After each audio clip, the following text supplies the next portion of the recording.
You wake up one day in a society where everyone's happiness depends on the suffering of one innocent child. And what if everyone knows, but still stayed enemies?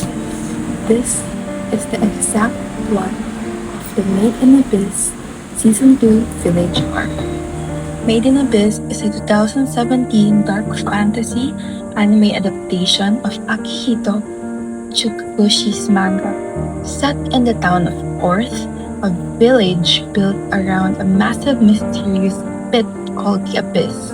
In Season 2, the Ganja corpse descended into the sixth layer of the Abyss, which is also called the capital of the Unreturned. They had this girl named Irumyuki who was a lonely, innocent child who desperately wanted motherhood and connection. But during the village arc, she was exploited in one of the most horrifying ways possible.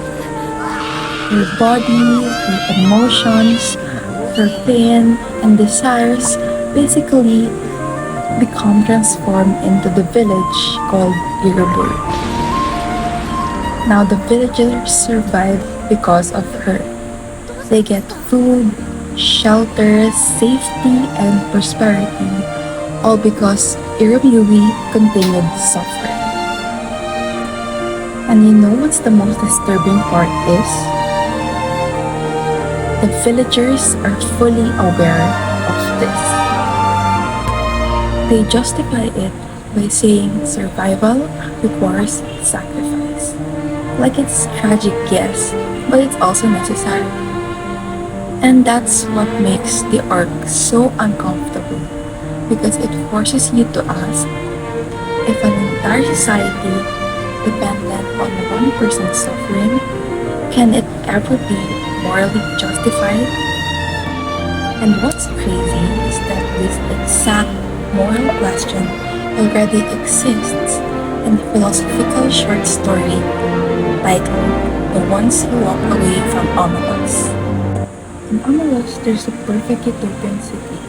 Everyone is happy.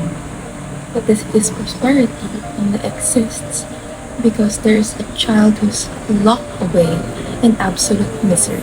If the child were free, the entire city would collapse.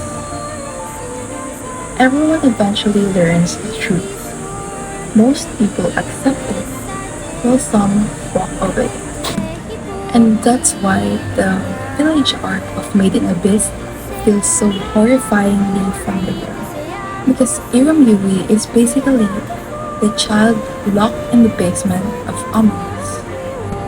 Both stories show societies built on one victim, suffering that is rationalized as necessity, and people benefiting from systems that they know are cruel.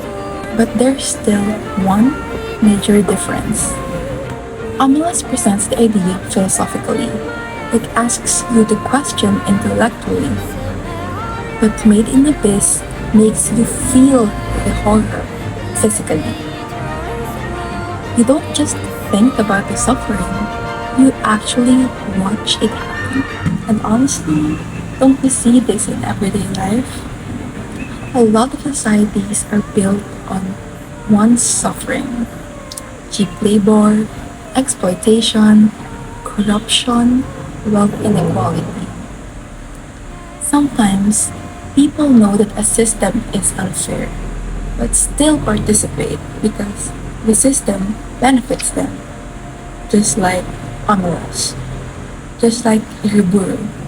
So the real question becomes, if your comfort depended on someone else's suffering, would you still choose that comfort or walk away?